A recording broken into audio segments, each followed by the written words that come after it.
Cerita dimulai dengan memperlihatkan seorang gembel alias homeless jar orang Banjar tuh bernama Denny Ren yang sedang berjalan tanpa alas kaki di keramaian kota sambil melihat bangunan megah milik Ren Enterprises. Dia lalu mengatakan kepada pedagang kacang di pinggir jalan bahwa gedung perusahaan itu adalah miliknya. Namun tentu saja pedagang tersebut langsung tersenyum sinis dan menyuruh Denny untuk sadar diri. Meski begitu, Denny tampak yakin kalau perusahaan itu memang miliknya. Bahkan dia sampai masuk gedung dan mengatakan pada resepsionis bahwa dia ingin bertemu dengan CEO perusahaan tersebut. Di sini si resepsionis terkejut bukan main, apalagi saat Denny mengaku sebagai anak dari pemilik perusahaan yang dikabarkan sudah mati 15 tahun lalu setelah mengalami kecelakaan pesawat. Tapi tentu saja resepsionis tersebut tidak percaya dan langsung memanggil dua orang satpam untuk mengusirnya sebelum bau si gembel ini menyebar ke seluruh ruangan. Let's go. You don't belong here. Danny Rand. Whoa, whoa. Hold up, guys. I just want to talk to Harold. No.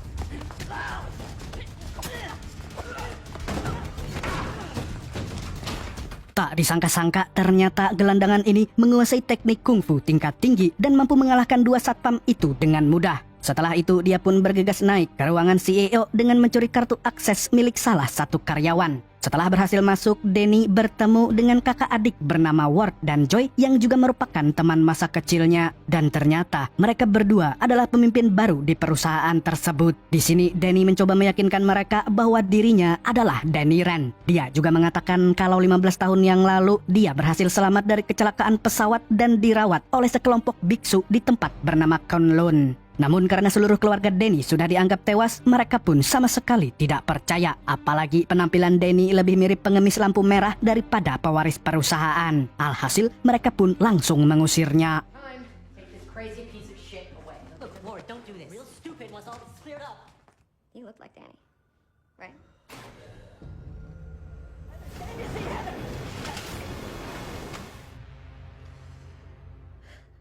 Ketika Denny berjalan di sepanjang trotoar, dia melihat bangunan rumah yang pernah dia tinggali dulu. Dan karena rindu dengan masa kecilnya, dia pun mengunjunginya dan melihat ukiran bertuliskan Denny Mom Dad yang dia tulis dengan tangannya sendiri. Denny kemudian berusaha masuk ke rumah tersebut lewat jendela dengan teknik kungfunya.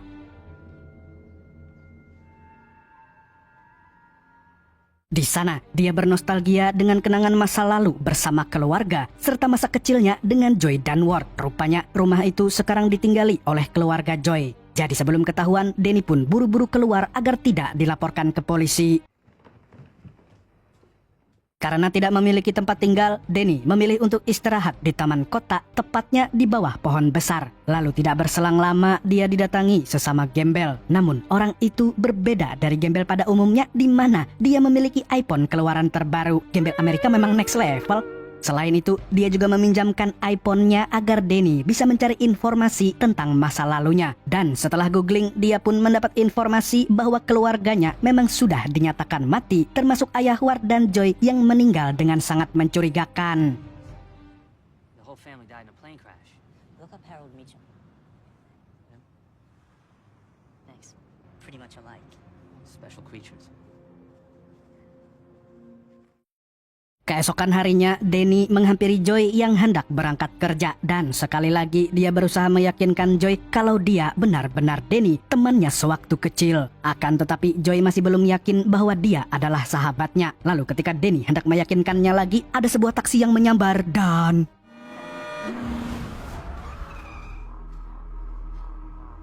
Keesokan harinya saat Denny sedang berlatih kungfu di pinggir jalan, tiba-tiba ada orang lewat yang menaruh uang di depannya karena mengira dia sedang mengemis. Wanita itu adalah ahli bela diri bernama Colin Wing yang sedang memajang brosur untuk membuka pelatihan bela diri. Melihat hal tersebut, Denny pun menawarkan diri untuk bekerja dengannya. Tapi karena penampilannya yang tidak meyakinkan, Colin menyarankan agar Denny melamar jadi tukang ngepel saja.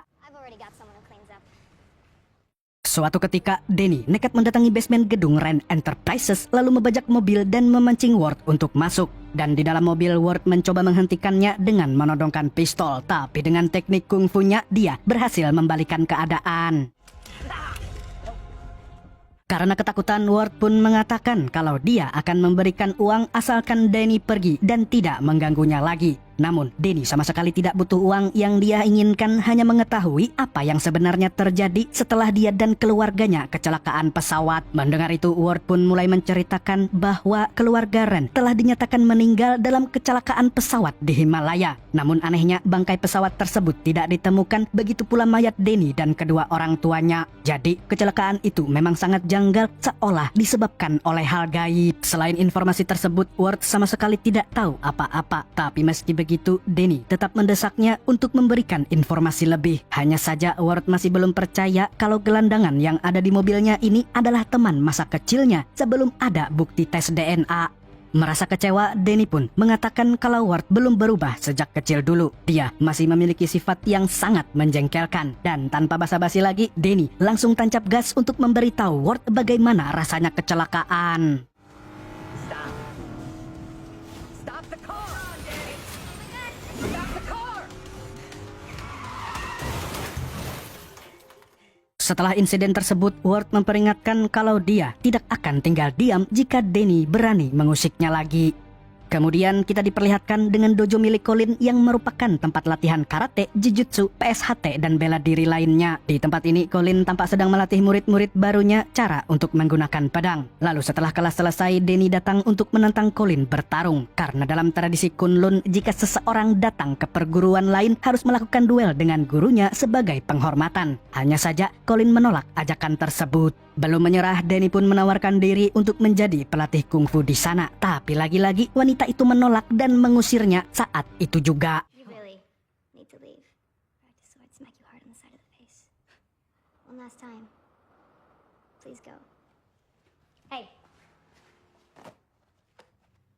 Thanks. Saat keluar dari dojo, Denny memakai sepatu yang diberikan oleh Colin. Namun tiba-tiba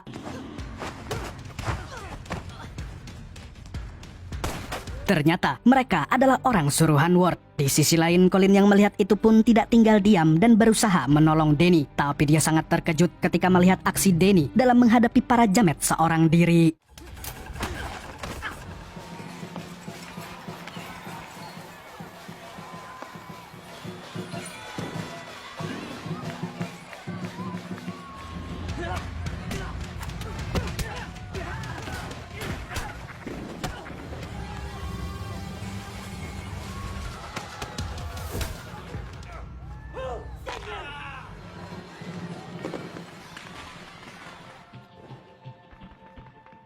Di waktu yang bersamaan, Ward terlihat mengunjungi sebuah bangunan berteknologi tinggi dan tampak rahasia. Bahkan, dia harus masuk menggunakan password dan fingerprint. Rupanya tempat itu adalah persembunyian dari ayahnya yang bernama Harold. Padahal dia sudah dianggap mati 15 tahun lalu, tidak lama setelah kecelakaan pesawat. Tapi entah bagaimana dia masih hidup dan terlihat sehat walafiat. Di tempat itu dia sengaja bersembunyi agar tidak menggegerkan publik dan agar dia tidak malu karena dia adalah fans MU. Meskipun tersembunyi, semua kebijakan di perusahaan Rand Enterprises dikendalikan oleh dirinya melalui tangan Ward. Dia kemudian menyuruh Ward untuk memastikan apakah si gembel itu benar-benar Denny. Karena kalau benar, maka seluruh aset perusahaan pasti akan dilimpahkan kepadanya. Jadi, dia harap Ward bisa mengurus masalah ini secepat mungkin. What does he want? I don't know. To approach this with finesse. I'll tell you exactly what to do. Like always. Like always. Di lain pihak, Denny kembali ke taman yang dia jadikan tempat tinggal selama ini. Sebab bagi seorang gelandangan, langit adalah atap rumah dan bumi adalah lantainya. Sesampainya di sana, dia terkejut bukan main setelah melihat teman gembelnya tewas dengan jarum suntik yang masih tertancap di lengan. Denny pun merasa terpukul karena tidak bisa melindunginya.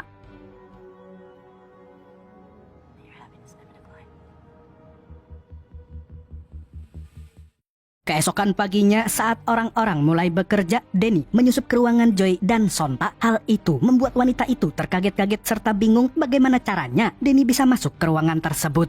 Denny kemudian menceritakan bahwa Ward telah mengirimkan pembunuh bayaran tadi malam. Mendengar hal itu, Joy pun merasa bersimpati karena menurutnya orang gembel tidak seharusnya diperlakukan sedemikian. Dia lantas menuangkan kopi dan memberikannya pada Denny serta meminta maaf atas apa yang terjadi semalam. Namun tanpa Denny sadari, ternyata kopi yang sudah dia seruput itu mengandung obat bius yang membuatnya langsung pusing 7 keliling.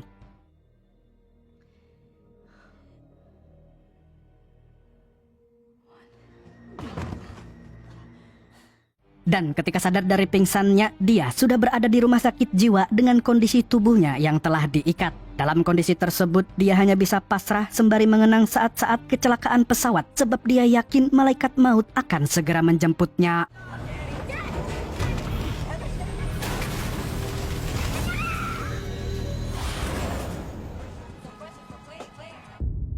Beberapa jam kemudian, Denny yang sudah sadar sepenuhnya bertanya kepada seorang dokter kenapa dia bisa berada di rumah sakit jiwa. Hanya saja dokter itu tidak mau memberitahu alasannya. Yang jelas semua ini adalah rencana Ward. Parahnya lagi, si dokter malah membujuk Denny untuk COD dengan malaikat maut. Tapi karena Denny menolak dan sulit untuk dicuci otaknya, dokter itu pun langsung menyerangnya dengan garpu. You need to go ahead and it's done. Ternyata yang menyerang Denny barusan bukanlah seorang dokter beneran, melainkan pasien yang sering kambuh. Untung saja para perawat di sana berhasil menghentikan percobaan pembunuhan tersebut. Keesokan harinya, seorang dokter jiwa mewawancarai Denny untuk memastikan apakah dia benar-benar ODGJ. Denny pun menceritakan kejadian setelah kecelakaan pesawat saat dia terdampar di Himalaya dan diselamatkan oleh 2 biksu ke tempat bernama Kunlun, di mana Kunlun ini berada di dimensi lain. Mendengar hal itu, si dokter yang awalnya positive thinking kini yakin kalau Denny memang ODGJ. Snow was so deep, the wind. There were these 2 men standing above me. Order of the Crane Mother. And the monks are those. They were warrior monks. What happened with John Anderson? Who's that? This is your... Never seen that before. We'll talk about this some more. Keesokan harinya, Denny kembali didatangi oleh pasien yang waktu itu hampir membunuhnya. Tapi kali ini dia meminta maaf dan mengatakan kalau dirinya mengidap bipolar. Jadi saat dia merasa stres berat, dia mudah marah dan tidak dapat mengendalikan dirinya. Dia kemudian mengajak Denny untuk jalan-jalan di rumah sakit. Tapi di sini mereka terlibat bentrok dengan ODGJ lain yang dulunya dia adalah caleg gagal di pemilu. Apologize now, or I'm gonna hurt you. My mistake. You apologize too? That's just stupid. Akibat insiden ini, Denny pun kembali diikat di ranjang. Tidak berselang lama, Simon, si dokter palsu kemarin, mendatangi Denny dan menawarkan bantuan. Tanpa pikir panjang, Denny mengatakan bahwa dia ingin menghubungi Colin Wing untuk meminta bantuan. Namun sialnya, Colin menolak untuk membantunya. I need your help. Why would you come to me for help? I'm not crazy, okay? They brought me here against my will. Why would anyone be after you in the first place? And they have a problem with you. Yeah, I do. You know there's something going on. Maybe you're in trouble, but I just don't think I'm the person to help. Di hari berikutnya, Denny dipanggil masuk ke ruangan dokter jiwa untuk melakukan pemeriksaan lagi. Dan di sini dia menjelaskan bahwa dirinya memang selamat dari insiden kecelakaan pesawat. Dokter itu kemudian memperlihatkan sebuah iklan milik perusahaan Rand Enterprises di mana Denny dan Joy ikut serta di dalamnya. Dan setelah pembuktian iklan itu, Denny dan Joy pergi ke sebuah acara sirkus. Namun si dokter tidak percaya dan mengatakan kalau bocah yang ada di video tersebut sudah dipastikan mati. Jadi dia memohon agar Denny berhenti mengaku-ngaku. Tontak hal itu pun membuat Denny muak dan langsung mengamuk.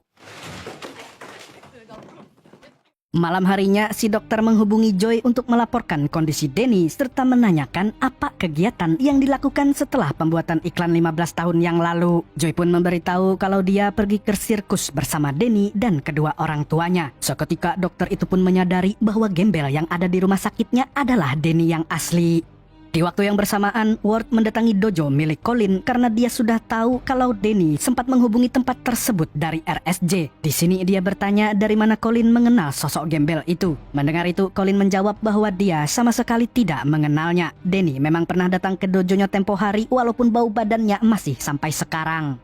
Setelah mengetahui hal itu, Ward kemudian memberikan tawaran kepada Colin untuk menandatangani kesepakatan bahwa dirinya telah diancam oleh Denny. Dan jika setuju, maka dia akan mendapat imbalan sebesar $50.000. Dia lantas memberikan waktu 48 jam kepada Colin untuk menentukan kemana dia akan berpihak. It's for his own protection as well. I just don't I'll think... give you some time to think about it. Bring this place up a notch. Singkat cerita, Ward pun kembali datang ke dojonya sembari membawa dokumen dan cek sebesar $50.000. Namun entah kenapa Colin ragu menerima tawaran itu sebab dia mencium sesuatu yang mencurigakan dari gerak-gerik Ward. Di tempat lain, Joy mengambil sebuah kotak yang berisi foto-foto lama dari masa kecilnya. Dari kotak itu dia menemukan sebuah foto saat dia sedang makan permen caca bersama Danny. Dia kemudian menyuruh bawahannya untuk mengirim foto tersebut beserta permen caca ke rumah sakit jiwa. Tidak berselang lama, kiriman itu akhirnya sampai di RSJ setelah Danny selesai melatih energi Chi-nya. Melihat permen caca yang merupakan favoritnya, dia pun langsung memilah-milah warna permen yang dia suka. Dan saat dia sedang melakukan itu, tiba-tiba Colin datang menjenguknya. Wanita itu lantas memberitahu bahwa Ward menawarkan uang yang banyak untuk menjebaknya. Tapi karena mencurigakan, dia sampai saat ini belum menerima tawaran tersebut. Setelah memberitahunya, dia pamit dan berharap tidak akan terlibat lagi dengan masalah orang lain. Namun sebelum pergi, Danny meminta tolong untuk yang terakhir kalinya agar Colin memberikan sebuah amplop coklat kepada Joy. Deliver these to Joy Meacham. Colin lalu pergi ke kantor Joy dan memberikan amplop itu sesuai permintaan Danny. Dan ketika Joy membuka amplopnya, dia melihat permen caca tapi tidak ada yang warnanya coklat. Sontak dia pun terkejut dan tiba-tiba menangis karena Danny yang dia kenal dulu selalu memisahkan permen yang berwarna coklat. Di sini dia akhirnya menyadari bahwa gembel yang ada di RSJ itu adalah sahabat lamanya. Danny sent all but the brown M&Ms. We would eat them together. All but the brown ones. We've got to talk to him. No, Joy, not now. We've already discussed that. Ward, no. Joy! Meski begitu, Ward masih tetap belum percaya. Dia ingin mendapat laporan klinis dari dokter jiwa agar dia bisa menjawab semua keraguannya. Selain itu, dia juga sebenarnya tidak ingin Danny kembali sebab dia tidak ingin kehilangan posisinya sebagai pemimpin perusahaan. Malam harinya, Danny yang sedang tidur tiba-tiba didatangi oleh Harold. Tentu saja Danny bingung bukan main karena Harold sudah dikabarkan tewas. Tapi Harold enggan menjelaskan hal tersebut. Dia malah menanyakan di mana Danny tinggal setelah selamat dari kecelakaan. Kemudian Danny menjelaskan kalau tempat itu bernama Kunlun dan dia juga memberitahu kalau dirinya merupakan seorang Iron Fist alias kesatria penguasa jurus tinju besi. Dan tugasnya sebagai Iron Fist adalah untuk mengalahkan sebuah organisasi jahat bernama The Hand. What exactly does that mean? I'm the only one who can do it. Harold, you have to get me out of here. Oh, don't worry, Hulk. Beberapa hari kemudian saat Ward sedang memimpin rapat bersama Joy, dia mendapat perintah dari ayahnya untuk memindahkan Danny ke tempat lain. Tanpa pikir panjang, Danny pun dipindahkan ke sebuah ruangan. Dan ternyata di sana sudah ada 4 orang yang ditugaskan untuk menghajarnya habis-habisan.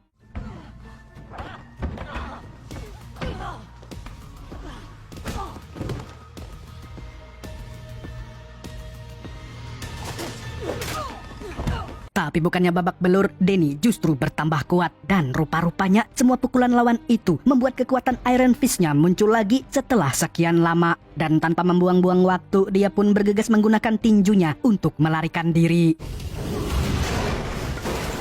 Dari kejauhan, Harold mengawasi Danny lewat CCTV. Dan sepertinya dia memang sengaja mengirim orang untuk mengeroyoknya karena ingin memantik kekuatan Iron Fist tersebut. Beberapa jam setelah Danny kabur, Harold mengutus anak buah untuk mendobrak dojo milik Colin sebab dia tahu kalau Danny pasti pergi ke sana. Sementara itu, Colin pun tidak tinggal diam dan langsung menghajar mereka semua.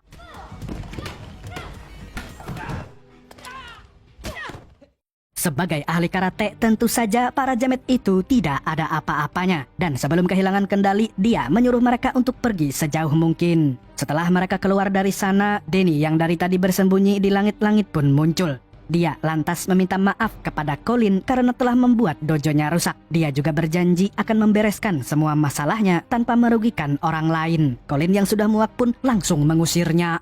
Don't be here in the morning.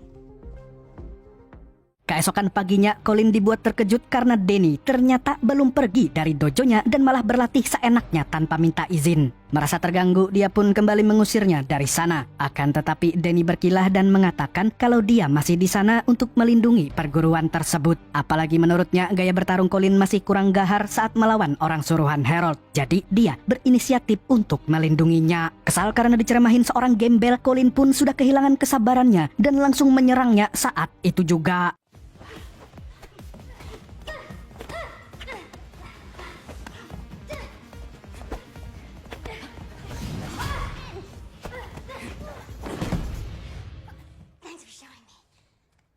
Kali ini Colin akhirnya benar-benar mengakui kehebatan Danny dan memuji penggunaan tenaga dalamnya. Mendengar itu, Danny kemudian menawarkan bantuan di mana dia akan membayar sewa gedung selama 6 bulan ke depan asalkan diizinkan tinggal di dojo selama 1 minggu. Tentu saja Colin yang sedang butuh duit pun mau tidak mau mengizinkannya.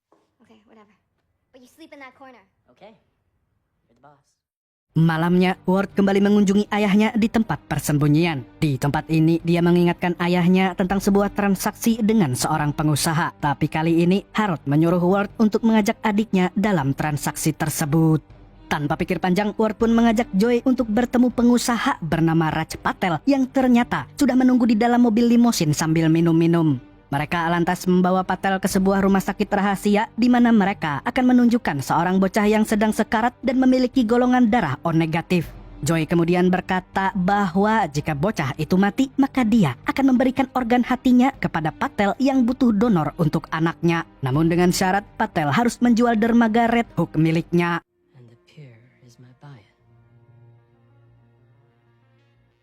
Keesokan paginya, Joy dikejutkan dengan kehadiran Danny di depan pintu rumahnya. Di sana, dia tampak sedang bermeditasi dengan sesajen di sekitarnya. Dan walaupun ada banyak orang yang lalu lalang, Danny sama sekali tidak malu. Kemudian Danny bertanya apakah Joy masih mencurigainya. Dan Joy pun kini sudah yakin kalau dia adalah sahabat masa kecilnya. Mereka lalu saling bercerita sekaligus melepas rindu setelah tidak bertemu selama 15 tahun.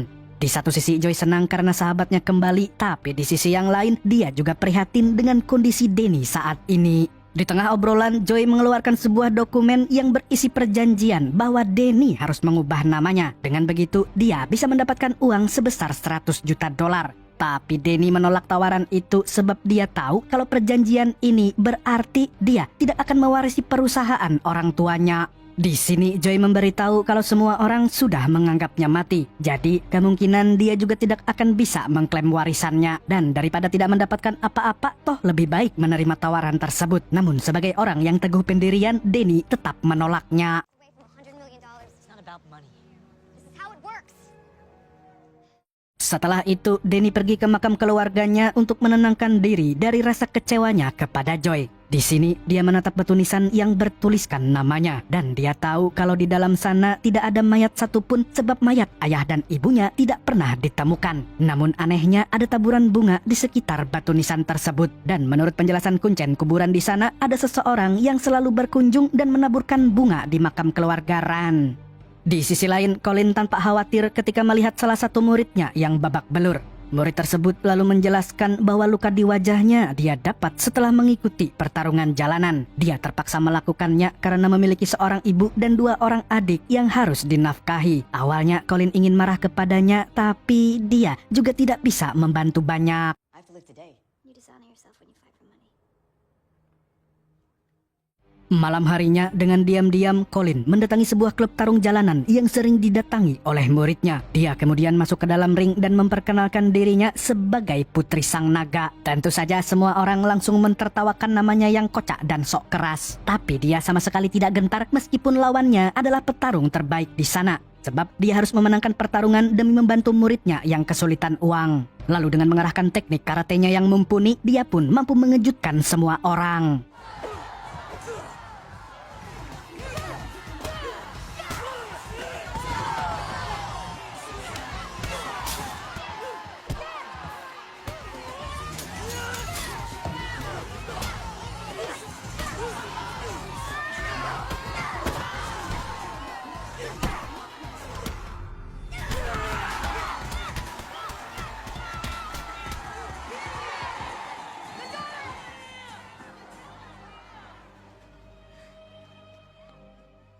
Di waktu yang bersamaan, Danny menemui seorang pengacara wanita bernama Jerry Hogarth yang ternyata wanita ini adalah pengacara khusus keluarga Ran sekaligus orang yang selalu menaburkan bunga di makamnya. Di sini, Danny berusaha meyakinkan Jerry bahwa dia adalah Danny Ran. Untungnya, Jerry tidak seperti orang lain yang mencurigainya. Dia justru tidak butuh waktu lama untuk percaya kalau pria yang ada di depannya adalah pewaris tunggal Ran Enterprises. Kemudian Jerry menawarkan bantuan untuk mengklaim warisannya sehingga Danny bisa menjadi pemimpin di perusahaan tersebut. Tapi syaratnya dia harus bekerja sama dengan firma hukumnya secara eksklusif dan permanen. Mendengar itu, Danny pun langsung menerima tawaran Jerry. Setelah berbincang, Jerry memberikan sejumlah uang agar Danny bisa membeli pakaian yang layak dan membeli parfum agar tubuhnya tidak bau bangkai. Do you have any money? Homeless hipster thing isn't working for you. It matters. Keesokan harinya, Jerry dan Danny kembali bertemu untuk melanjutkan pembicaraan. Kali ini, Jerry mengatakan bahwa hal yang dialami Danny lebih rumit daripada yang dia pikirkan. Karena keluarga Meachum adalah dalang di balik semua ini dan mereka berusaha menghilangkan semua bukti tentang keberadaan Danny. Jadi, dia benar-benar butuh bukti yang kuat bahwa Danny berhak mengklaim seluruh aset perusahaannya. Di sini, Danny melihat anak-anak yang sedang bermain skateboard dan langsung teringat dengan masa kecilnya ketika lengannya terkilir gara-gara main skateboard. Seketika dia pun pergi ke rumah sakit untuk menanyakan data hasil ronsen 15 tahun yang lalu agar dia bisa membuktikan bahwa dirinya adalah seorang Danny Rand. Namun tidak disangka-sangka petugas rumah sakit tersebut malah menyerangnya. Ternyata petugas itu adalah orang suruhan Ward Meachum yang ditugaskan untuk membakar bukti-bukti identitas Danny. Dengan amarah yang tidak bisa dibendung lagi, kekuatan Iron Fist Danny pun kembali muncul dan...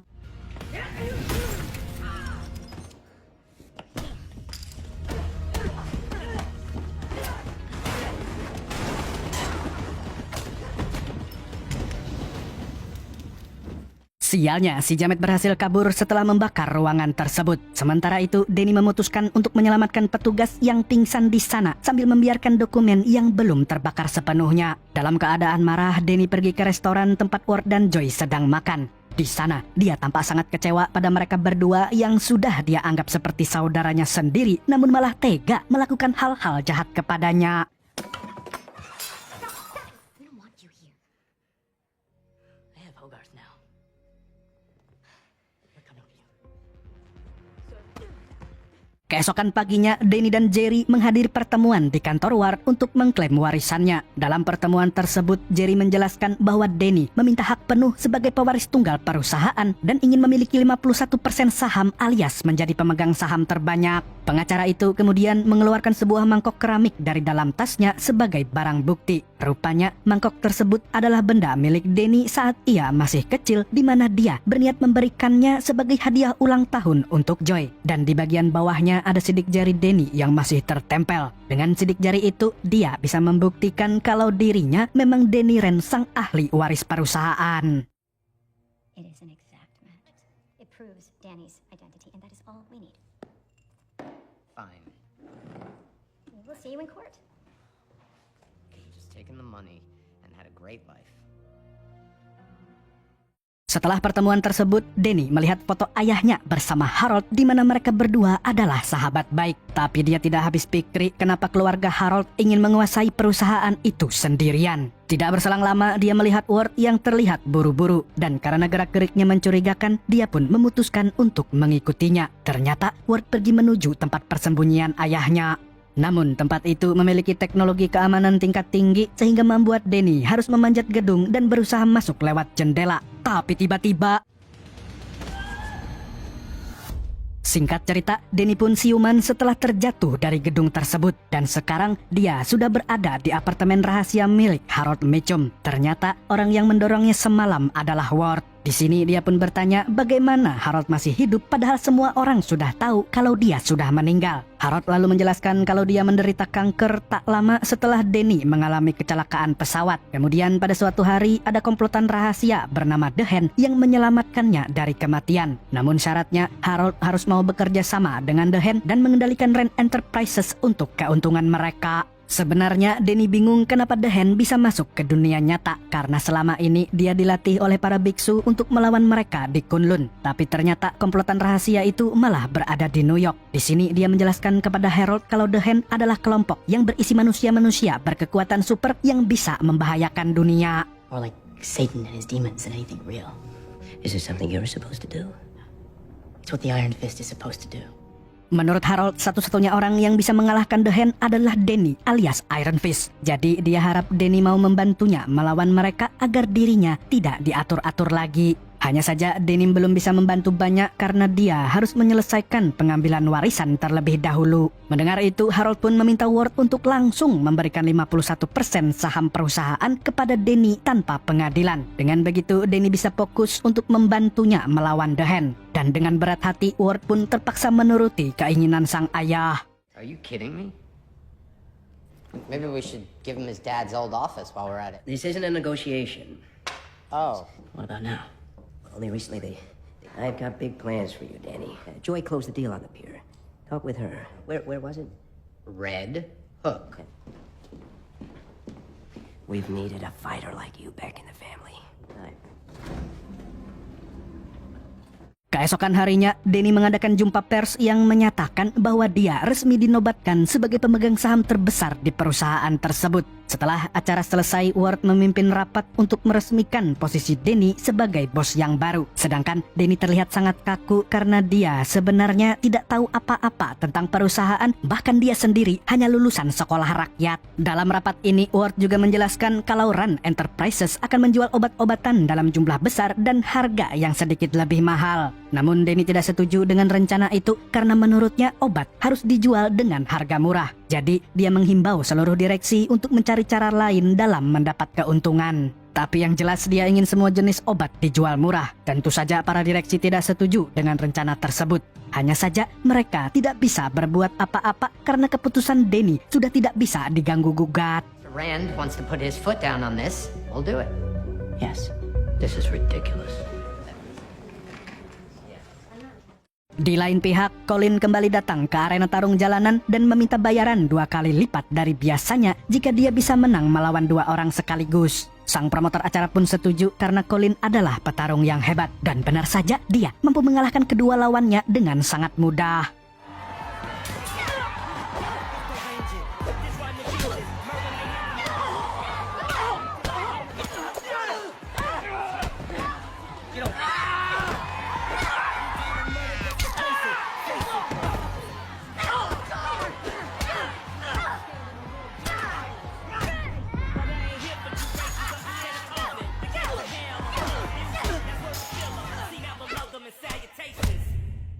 Bersamaan dengan itu, Danny mengajak Joy untuk minum-minum di apartemen barunya sembari mengobrol. Namun saat dia sedang menyiapkan minuman, tiba-tiba ada sekelompok orang yang menyusup dan berusaha menculik Joy. Tidak tinggal diam, Danny pun langsung menghabisi semua jamet tersebut.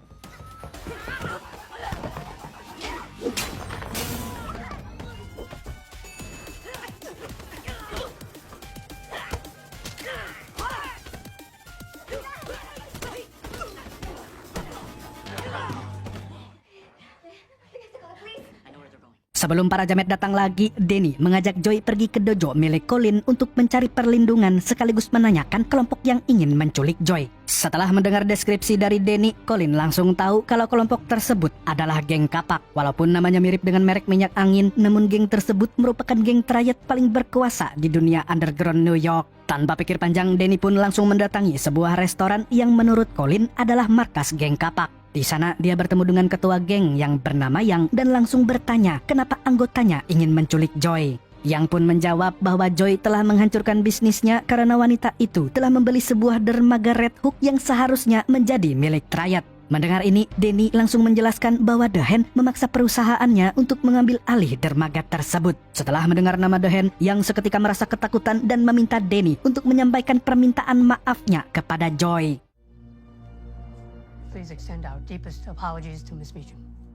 Di sisi lain, Harold yang sedang berlatih tinju tiba-tiba didatangi oleh pemimpin The Hand. Dia merasa bangga kepadanya karena telah berhasil mengamankan dermaga Red Hook. Dan sebagai hadiah, dia mengizinkannya untuk melihat Joy lewat jendela. Jadi selama ini, Harold dilarang melihat Joy sebelum berhasil melakukan tugas dari The Hand. Dan saat melihat Joy yang kini tumbuh dewasa, dia pun merasa sangat bahagia. Namun, kebahagiaan itu sirna ketika dia menyaksikan muka putrinya yang lebam seperti habis menerima pukulan. Marah besar, Harold pun meminta pemimpin The Hand untuk membalas dendam kepada siapapun yang telah melukai putrinya. Tanpa membuang waktu, Harold bersama anggota The Hand lainnya mendatangi markas geng kapak. Di sana mereka menggunakan pakaian ninja agar tidak ketahuan identitasnya. Karena sudah ketakutan, yang akhirnya memilih untuk mengkambing hitamkan salah satu anggotanya. Dan Harold yang sudah tidak sabar pun langsung menghabisinya.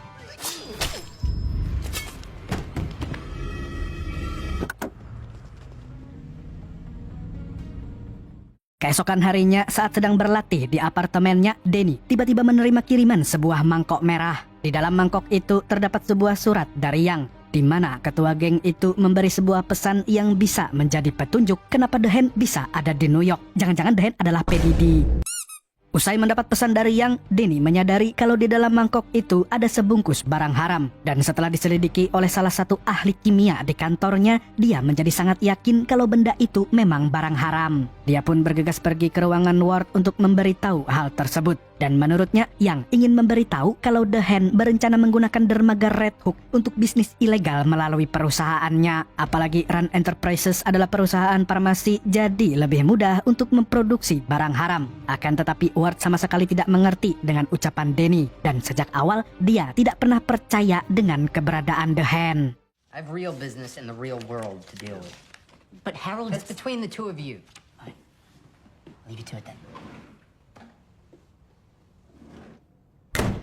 Merasa frustasi, Danny akhirnya memutuskan untuk menyelidikinya sendiri. Dia lantas menemui sekretarisnya untuk mencari tahu jadwal pengiriman obat berikutnya. Setelah mendapatkan informasi, Danny pergi ke dojo untuk menemui Colin dan meminta bantuan untuk menyelidiki kasus itu bersama-sama. Di dojo, Danny bertemu dengan murid baru Colin yang bernama Claire Temple yang merupakan mantan perawat rumah sakit. Setelah Claire pulang, Danny mulai bercerita tentang The Hand yang berusaha mengendalikan perusahaannya serta menyebarkan barang haram di New York. Intinya, dia ingin menyelidiki kasus ini agar warga New York tidak terpapar barang haram. Dan menurut informasi, jadwal pengiriman obat akan dilakukan nanti malam. Dia sangat yakin kalau The Hand pasti akan menyelundupkan barang haram mereka di sana. Awalnya, Colin tidak mau terlibat karena merasa kalau masalah ini terlalu besar untuknya. Namun, Danny tidak menyerah dan mengatakan kalau dirinya akan membangun dojo itu menjadi lebih besar lagi. Hingga pada akhirnya, Colin pun setuju untuk membantunya. People die from this. I have to cancel my evening classes. Listen, I need your help. I bought your building. I want the leak under my sink fixed. Tanpa membuang waktu lagi, mereka berangkat menuju dermaga dan menyelinap ke sana sebelum penyelundupan dilakukan. Mereka lalu memperhatikan dengan seksama saat para penjaga membuka pengiriman dari beberapa truk kontainer satu persatu. Di sini, Danny mulai merekam semuanya sebagai bukti. Namun karena terlalu jauh, dia pun mendekati kontainer dan meminta Colin berjaga-jaga. Sayangnya, pintu kontainer itu tertutup dan dia terjebak di dalamnya. Di dalam kontainer, Danny menemukan seorang pria bernama Radovan yang ternyata adalah seorang ahli kimia. Tapi saat dia hendak bertanya, tiba-tiba ada orang lain yang menyerangnya.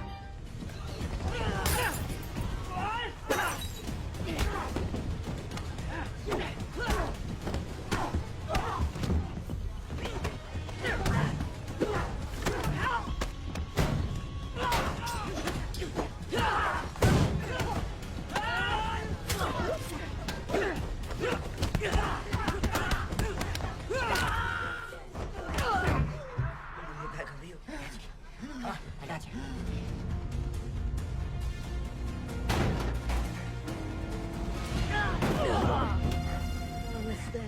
I'm a wanted man in several countries. We know a nurse.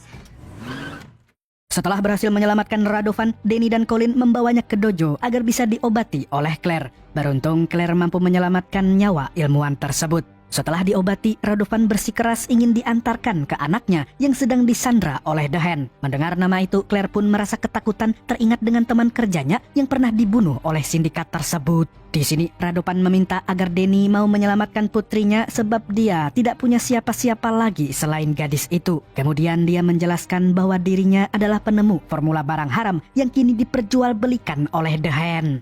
Sabina is all that matters. Then I'll find her. That requires someone with special skills. This is the one thing I know I can do better than anyone else. He's not alone. Mother says I can't escape meeting people like you. And I have to believe too. Sementara itu, pemimpin The Hand terlihat sedang menghukum anak buahnya yang gagal menjaga Radovan. Dan tanpa belas kasihan, dia pun langsung menghabisinya.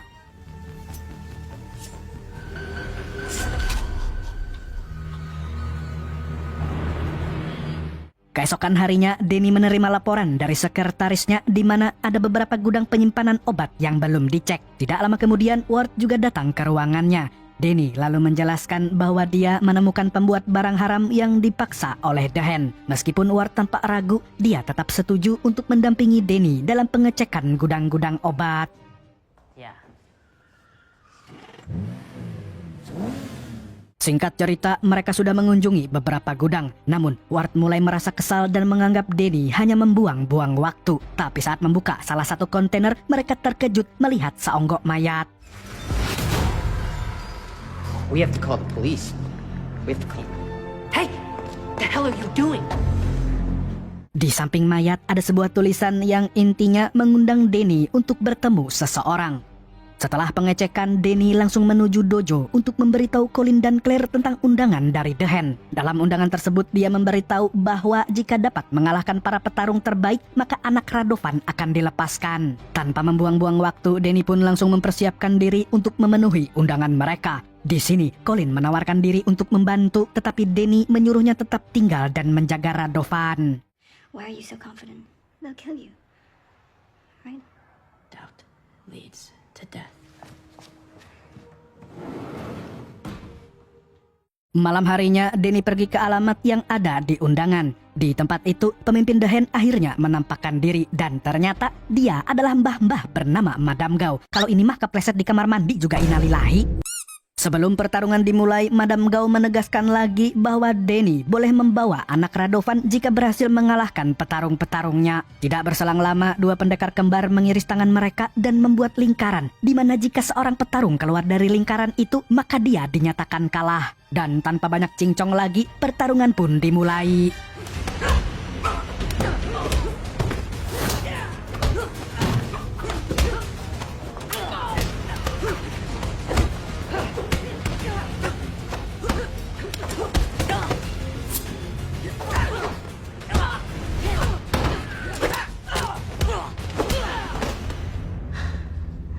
Yield.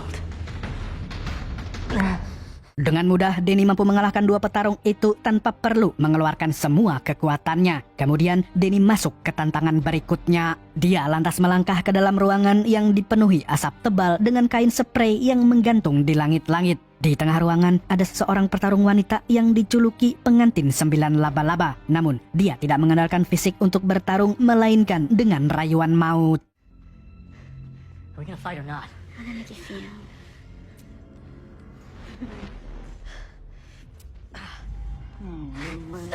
Don't you want to be Free of the burden of all that is boiling inside of you to get out. Stranger,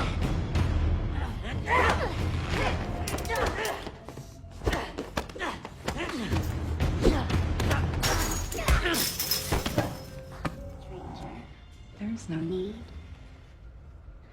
Yes, you can.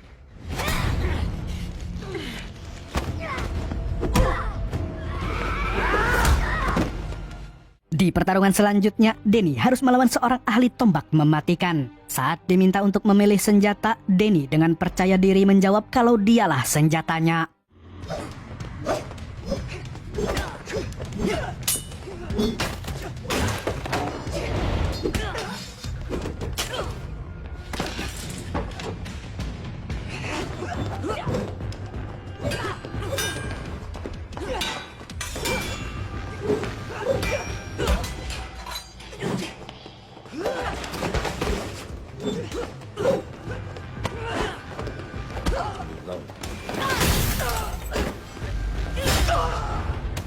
Tapi ketika Denny hendak membunuh si ahli tombak, tiba-tiba Madame Gao muncul sambil mengancam akan membunuh anak Radovan. Di sisi lain, penampakan biksu yang dulu melatihnya terus muncul dan menyuruhnya untuk menghabisi petarung tersebut.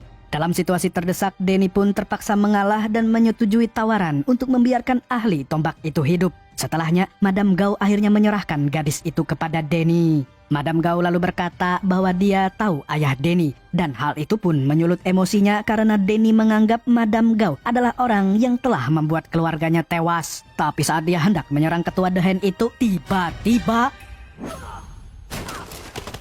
setelah menghempaskannya, Madam Gao melipir dan membiarkan Danny membawa anak Radovan pergi. Di sini, Danny sebenarnya bisa membunuh pemimpin The Hand tersebut, tapi bayangan biksunya menyuruh Danny untuk mengamankan gadis itu terlebih dahulu.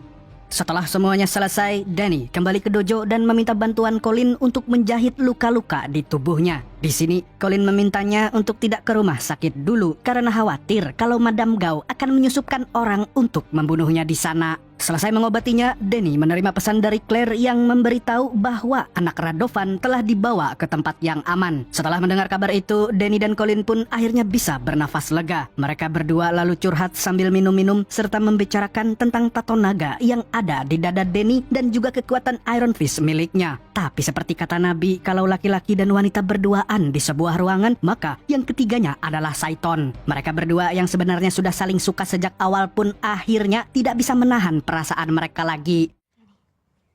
I want you to stay.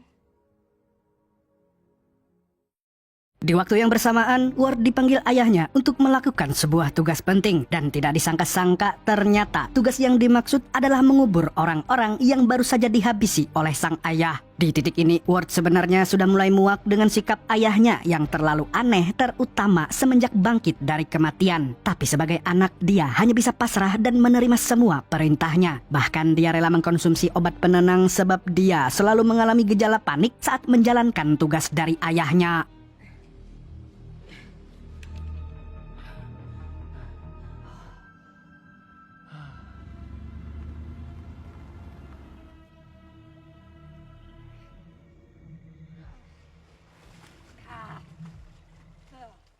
Keesokan harinya, Danny menyuruh sekretarisnya untuk mencarikan file lama tentang ayahnya dan apa hubungan beliau dengan Madam Gao. Tidak lama setelah itu, Joy mengajak Danny masuk ke dalam ruangan untuk membicarakan situasi perusahaan yang sedang kacau. Di sini, Joy telah menuliskan sebuah pidato permintaan maaf yang harusnya disampaikan oleh Danny kepada klien mengenai masalah-masalah yang terjadi akhir-akhir ini. Akan tetapi, Danny malah membahas hal lain di mana ada banyak anak di New York yang terkena kanker dan bisa jadi hal itu disebabkan oleh penyelundupan The Hand. Joy yang tidak tahu apa-apa tentang The Hand pun tidak percaya, apalagi pihak kementerian sudah memastikan bahwa perusahaannya bersih dari penyelundupan. Cases of cancer can't be a coincidence. You seem to be the only one here who is taking this seriously. I mean, I have no idea where Ward is. You're the one that wanted into this company, right?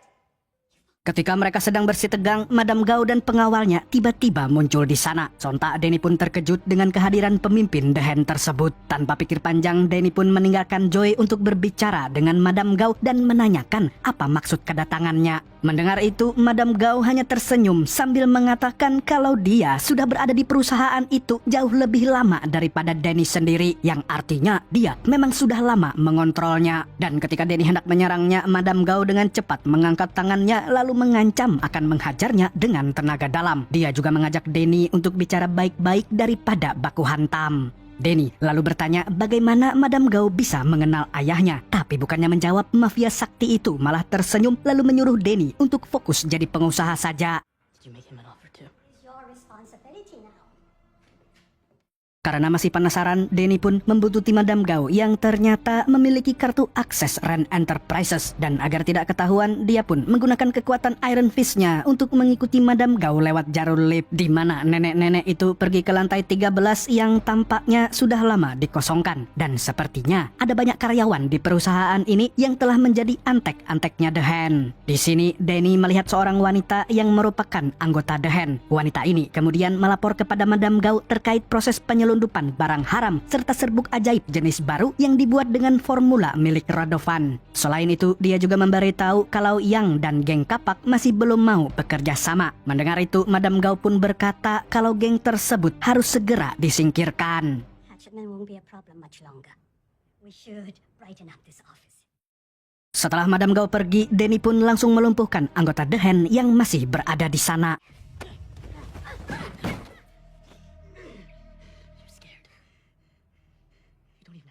Rupanya anggota satu ini hanyalah karyawan biasa yang dipaksa Madam Gao untuk membocorkan semua hal dalam Ren Enterprises, dan jika tidak maka dia akan dibunuh oleh para anggota Madam. Mendengar hal tersebut, Denny pun merasa kasihan dan berjanji akan menghabisi kelompok itu, tapi dengan syarat anggota satu ini harus memberikan semua informasi terkait Madam Gao. Di sisi lain, Colin kedatangan tamu yang bernama Bakuto yang merupakan teman lamanya. Tapi entah kenapa pria itu sudah tahu banyak hal tentang Denny Ren. Bahkan dia juga tahu tentang Iron Fist, kekuatannya, bahkan warna cawet yang dipakai Denny saat ini. Rupanya Bakuto telah mengawasi Denny sejak lama dan mengutus Colin untuk mendekatinya. Namun di sini belum jelas apa motif mereka yang sebenarnya. Apakah mereka orang jahat atau justru datang untuk menolong Denny? To attract a lot of attention. I'll be in touch. Sementara itu, Denny menemui Harold dan memberikan semua informasi tentang bisnis ilegal Madam Gao. Sambil melihat datanya, Denny bertanya kenapa mafia itu bisa menggunakan lantai 13 tanpa terdeteksi oleh siapapun. Harold pun mengatakan kalau Madam Gao adalah orang yang sakti dan kemungkinan dia menggunakan kekuatannya untuk mengaburkan realita sehingga tidak ada yang sadar saat dirinya berada di gedung kecuali si Denny. Oleh karenanya, dia ingin meminta bantuan Denny untuk mengusir Madam Gao dan menghabisi semua anggota The Hand. Tapi untuk saat ini dia menyarankan agar Denny tidak bertindak gegabah. Can't just go barging in there. You'll be one man facing an army. Look out for your own. Tidak berselang lama, Denny pergi ke dojo dan meminta Colin untuk berhati-hati karena The Hand sudah mengetahui identitasnya dan juga Claire. Mereka kemudian mengajak geng kapak untuk beraliansi agar bisa menghabisi para anggota The Hand. Di sini, Denny menjelaskan bahwa Madam Gao akan membantai gengnya jika tidak bergerak lebih dulu. Dan tanpa banyak cincong lagi, mereka pun bergegas untuk menyerang pabrik haram milik The Hand.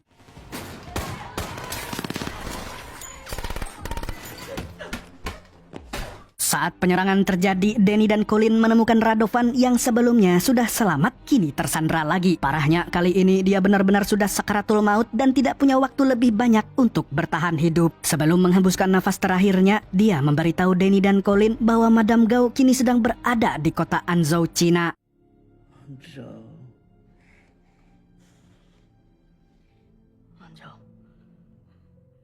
Mendengar kata Anzhou, Denny langsung bergidik karena 15 tahun yang lalu ayahnya mengajak dia dan ibunya untuk pergi ke Anzhou sebelum akhirnya mengalami kecelakaan. Jadi dia sangat yakin kalau Madam Gao adalah dalang dari kecelakaan tersebut. Kemarahan di dalam dirinya pun terus memuncak dan membuatnya tidak ragu untuk pergi ke Cina dan membalas dendam kematian keluarganya. Akan tetapi Colin dan Claire bersedia untuk membantu.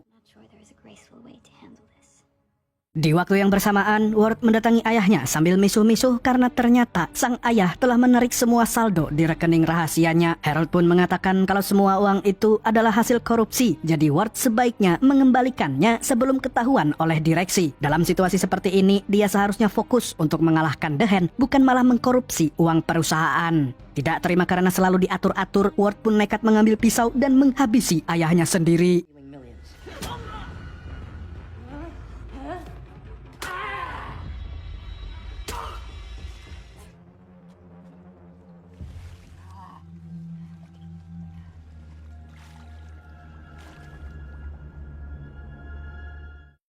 Singkat cerita, Denny, Colin, dan Claire akhirnya sampai di Cina. Mereka lalu bersiap-siap menunggu kemunculan Madam Gao sambil meneropong area di sekitar untuk memastikan situasi aman. Dan setelah lama menunggu tanpa tanda-tanda kemunculan Madam Gao, Colin akhirnya menemukan cara lain untuk mendapatkan informasi. Dia lantas mendekati seorang pengemis dan memberikan uang kepadanya. Kemudian dia meminta informasi tentang pabrik barang haram dan keberadaan pemiliknya. Menurut pengemis itu, penjaga pabrik dan para buruhnya akan segera keluar untuk mempersiapkan makan malam, dan dengan begitu Denny CS bisa masuk ke dalam pabrik untuk mencari petunjuk.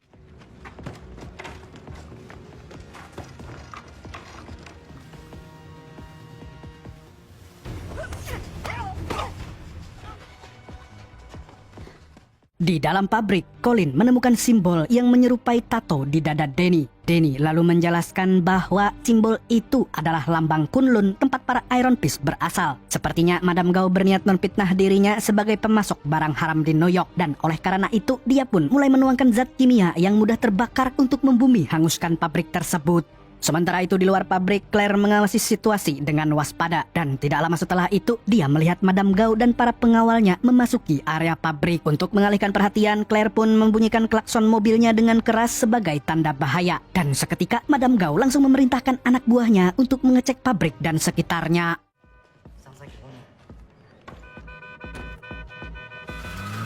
Ketika Madame Gao sedang sibuk mencari penyusup, Danny memanfaatkan momen ini untuk mendatanginya. Di sisi lain, Colin yang hendak keluar dari pabrik malah bertemu dengan seorang ahli pedang yang merupakan anggota The Hand. Jadi mau tidak mau, dia pun harus melangkahi mayatnya terlebih dahulu.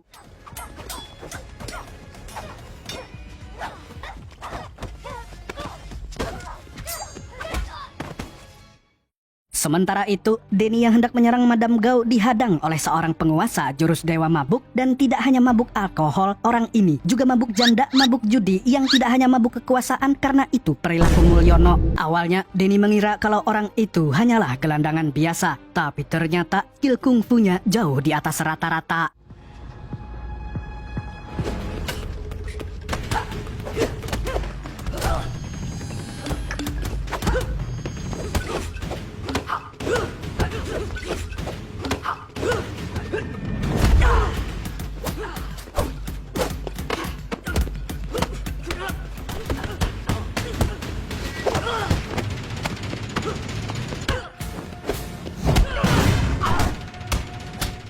Sebenarnya Danny bisa saja membunuhnya, tapi Claire dan Colin melarangnya. Lagi pula tujuannya datang ke Cina adalah untuk menangkap Madame Gao.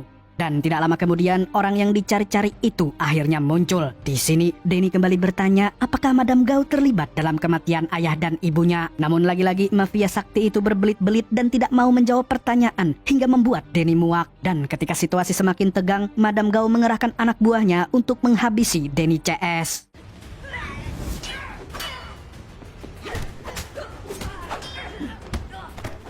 Setelah mengalahkan mereka, Danny menyadari kalau senjata milik anggota The Hand sudah dilumuri racun. Dan dia pun teringat kejadian 15 tahun lalu di mana ayahnya tewas bukan hanya karena kecelakaan, melainkan juga karena racun. Dan dia sangat yakin kalau jenis racun yang digunakan Madame Gao selalu sama. Dengan semua kepedihan dan kemarahan menyelimuti hati dan pikirannya, Danny pun mengeluarkan kekuatan Iron Fist-nya dan langsung menyerang Madame Gao. Akan tetapi dia tidak langsung membunuh Madame Gao dan memilih untuk menangkapnya. Karena bagaimanapun juga dia harus mengusut tuntas kasus barang haram di New York sebelum membahayakan para warga.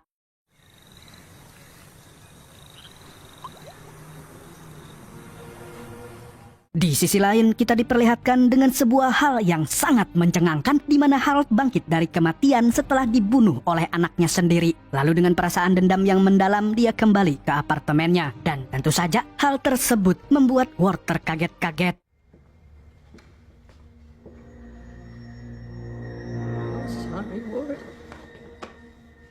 I love you so much. Untuk melancarkan rencana balas dendamnya, Harold berpura-pura memaafkan Ward dan berjanji akan menjadi ayah yang lebih baik. Namun di balik sikapnya yang seolah ramah, Harold menjebak Ward dan membuatnya ditangkap oleh polisi karena kepemilikan barang haram. What is going on? Step over here, please. Is your car? You cannot search my car without cause. Di sisi lain, Danny, Colin, dan Claire terus berusaha menginterogasi Madame Gao. Namun, Colin tiba-tiba kesakitan akibat racun yang terpapar dari senjata anak buah Madame Gao.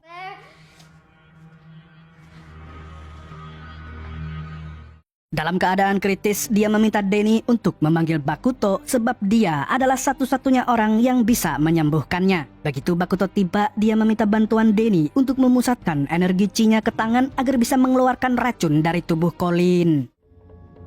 Good. Now, place your hand over the poison. Focus on it. Use your chi.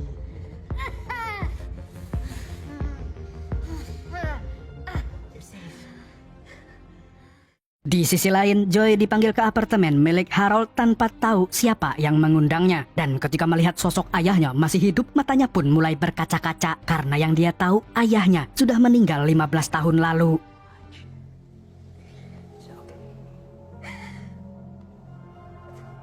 Look at Joy.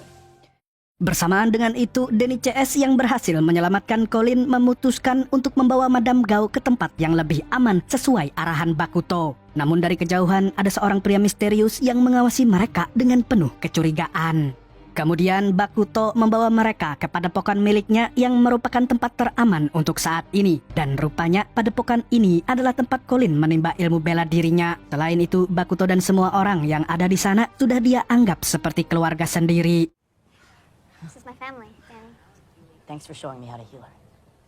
Di pusat pelatihan ini, Bakuto mengajak Denny untuk berlatih bersama. Dia ingin membantunya untuk mengendalikan kekuatan Iron Fist yang sampai saat ini belum bisa digunakan secara maksimal. Our bodies always give away our inner truth and replace it with energy, abundance. Let it replace everything.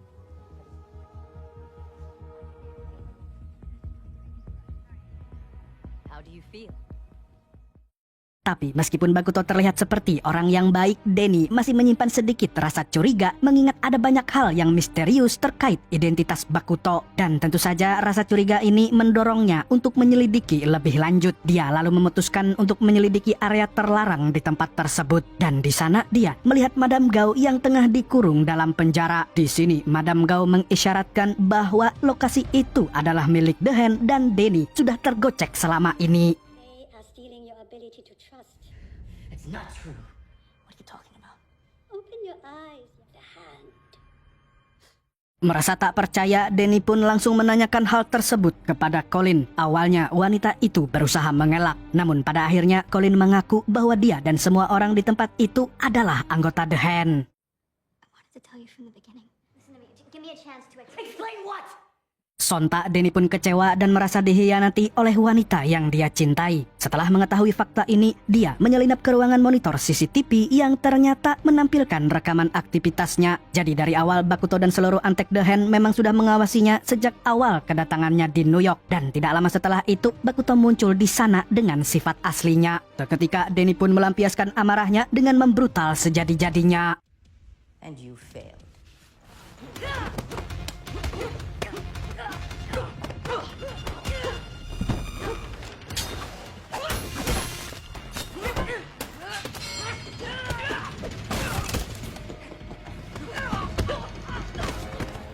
Di sini kita akhirnya diperkenalkan dengan pria misterius yang sebelumnya diam-diam mengawasi Danny. Ternyata dia adalah teman masa kecil Denny selama berlatih di Kunlun dan dia datang untuk membantu Denny menghadapi pasukan Bakuto.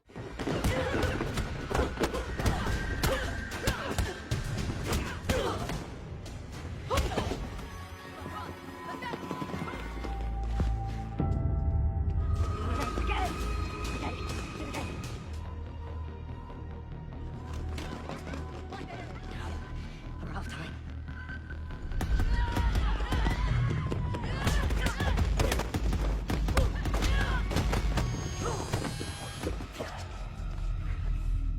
Melihat Danny yang kesulitan, Colin pun memutuskan untuk mengkhianati organisasinya dan membantu sang Iron Fist keluar dari padepokan. Ketika berhasil keluar, DeVos menjelaskan bahwa kedatangannya adalah untuk menjemput Danny karena gerbang interdimensional di Kunlun telah terbuka. Jadi Danny harus kembali ke Kunlun dan melindungi kota tersebut. Namun Danny menolak ajakan DeVos sebelum urusannya selesai. I kept waiting, Danny, thinking he'd be back. Failed in every way. The people of Kunlun need to know why they were abandoned.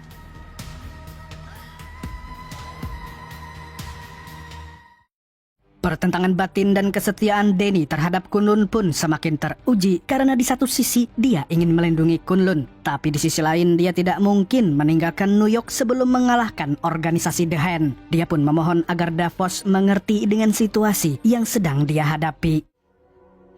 I need your help. And once we do this, we go back. I know someone who can help. Someone I trust. Tak lama kemudian, Harold yang ingin membebaskan dirinya dari The Hand mengajak Danny untuk bekerja sama. Rencananya, dia ingin memancing Bakuto keluar sehingga Danny bisa menghabisinya. Karena dari semua antek The Hand, Bakuto adalah yang paling berbahaya. We cut off the head. Sementara itu, Colin yang dianggap sebagai pengkhianat pun dibawa ke sebuah ruangan gelap untuk dieksekusi. Tapi dengan tekad yang kuat, Colin pun memberontak dan...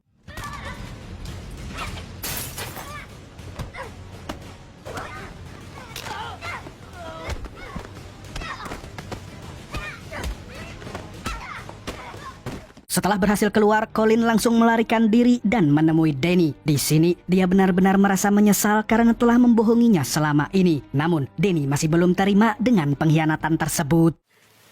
Colleen, please. But we have to stop fighting.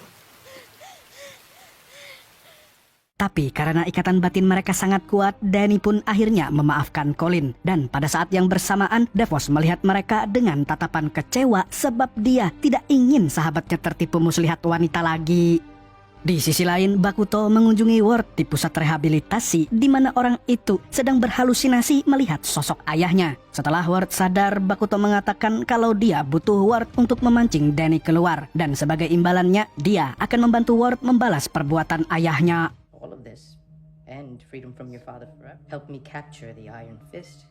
Bakuto dan Ward pun mengadakan pertemuan dengan Harold dan Joy. Tentu saja, Harold sangat terkejut melihat anak sulungnya yang tiba-tiba bebas. Setelah pertemuan itu, Bakuto mengubah rencana dan ingin menggunakan Joy sebagai umpan untuk memancing Danny. Ward yang mendengar itu pun seketika merasa bersedih sekaligus bersalah karena semuanya tidak berjalan sesuai keinginannya. Apalagi dia sangat menyayangi sang adik.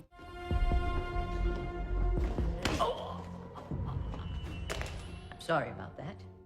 Bakuto kemudian mengatakan kalau dia juga merupakan pemimpin The Hand, bukan sekedar antek yang bisa disuruh-suruh. Dia lantas melakukan video call dengan Danny dan mengatakan bahwa dirinya akan menghabisi Joy dan Harold sekaligus jika Danny tidak datang ke sana. Tentu saja Danny tidak akan membiarkan jamet itu menyakiti sahabatnya dan langsung bergegas ke tempat yang dimaksud. You should take this as a compliment. It shows how much you mean. No! You're not here within half an hour. No, the Iron Fist does not surrender. I'm not gonna let them die. You don't tell me what to do. Tidak butuh waktu lama, Danny pun akhirnya tiba di apartemen Harold. Di sana, kondisi Joy sudah sangat memprihatinkan. Dan jika tidak segera diobati, maka wanita itu sudah pasti akan pindah alam. Bakuto pun memintanya untuk menyerahkan diri jika ingin Joy tetap hidup. Dan dengan terpaksa, dia pun menuruti keinginan tersebut. Dalam perjalanan, Danny pun tidak tinggal diam dan langsung mengeluarkan kekuatannya untuk melawan.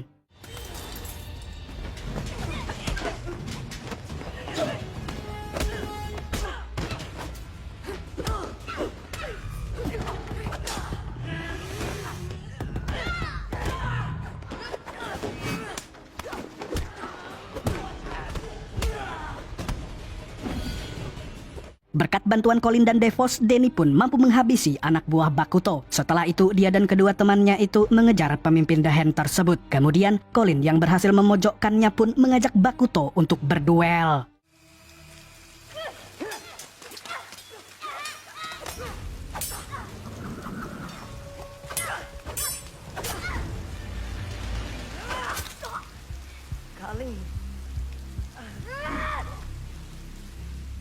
Akan tetapi, Colin tidak sanggup membunuh Bakuto meskipun sudah mengalahkannya. Di sisi lain, Danny juga menolak untuk membunuh siapapun. Hingga akhirnya, DeVos pun mengambil keputusan untuk menusuk jantung Bakuto.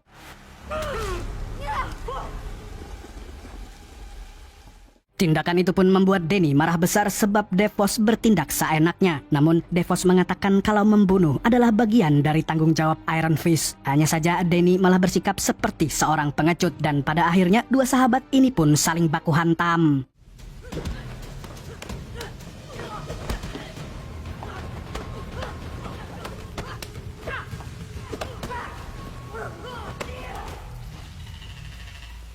Danny Rand.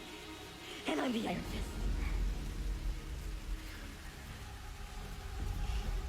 Di saat sibuk bertarung, mereka tidak sadar kalau tubuh Bakuto menghilang tanpa jejak seperti istri anak Mulyono si bau ketek yang tidak pernah muncul lagi ke publik. Keesokan harinya, secara mengejutkan, Harold mengkhianati Danny dan berniat untuk menguasai seluruh perusahaan. Bahkan dia memfitnah Danny terlibat dalam penjualan barang haram. Dan sekarang, Danny telah resmi menjadi buronan nasional dan tidak tahu harus berbuat apa. Tentu saja dia merasa sangat kecewa pada Harold padahal dia sangat menghormatinya. The moment I free him, he stabs me in the back. Okay, I guess. Figure out a way to refute it. Glad I can help. Danny dan Colin lalu pergi ke padepokan Bakuto untuk mengecek apakah Madame Gao masih ada di sana. Dan ternyata orang itu belum melarikan diri. Padahal Bakuto dan anggota The Hand lain sepertinya memang sudah mengkhianatinya. Akan tetapi Madame Gao tampak sangat tenang. Di sini mafia itu juga mengatakan bahwa dia telah memprediksi tindakan Harold yang dari dulu memang licik. Dan tidak disangka-sangka orang yang mendalangi kecelakaan pesawat adalah Harold, bukan organisasi The Hand. Mendengar itu, hati Danny pun semakin hancur. Benefit most from the death of the Rand family. But what? We offered him the deal and he leapt at it. When he came to me and asked for poison. Malam harinya, Danny, Colin, dan Claire berencana untuk membalas dendam kepada Harold. Karena sudah menduga hal tersebut, Harold pun menyewa pengawal untuk melindunginya. Namun bagi seorang Iron Fist, menghadapi mereka hanyalah hal kecil.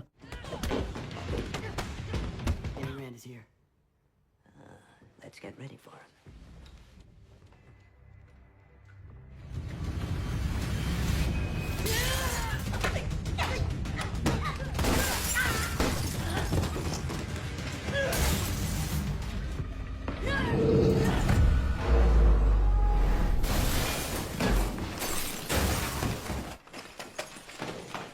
Saat melihat Harold yang berusaha melarikan diri, Danny pun bergegas untuk mengejarnya dan tidak akan membiarkannya lolos begitu saja.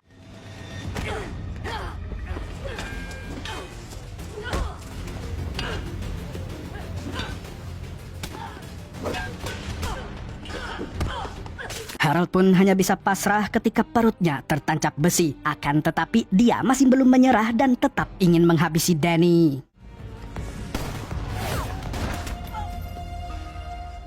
Ternyata orang yang membunuh Harold itu adalah Ward. Dia melakukan hal itu karena merasa bahwa ayahnya terlalu serakah dan lebih baik mati saja daripada hidup menjadi orang jahat. Dengan kematian Harold, maka Rand Corporation secara resmi jatuh ke tangan Danny dan Ward. Sementara itu, Joy memilih untuk meninggalkan New York setelah insiden yang menimpanya. Sekarang dia sedang berada di Paris untuk menenangkan diri. Di sana, dia secara tidak sengaja bertemu dengan Devos. Dalam pertemuan ini, Devos mengatakan kalau Joy harus membunuh Danny jika hidupnya ingin aman. Bersamaan dengan itu, Madame Gao ternyata juga berada di tempat yang sama dengan mereka, menguping semua pembicaraan tersebut.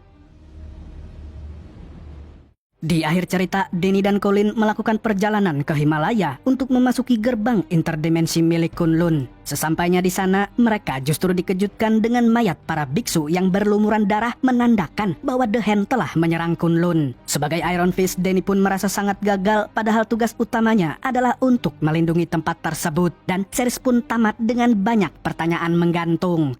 Tapi tenang saja, karena kalau video ini rame banget, saya sih pasti akan membahas lanjutan ceritanya. Nah, dari series ini kita belajar bahwa semua manusia bisa menjadi jahat jika dia memiliki kekuatan dan kekuasaan yang besar, seperti Madame Gao dan juga Harold. Nah, kalau di Indonesia ada apa tuh ya? Segitu dulu untuk kali ini. Saya Tobi mewakili orang yang pilek karena pergantian musim, ngereges kalau tiap malam, mengucapkan sampai jumpa di video selanjutnya dan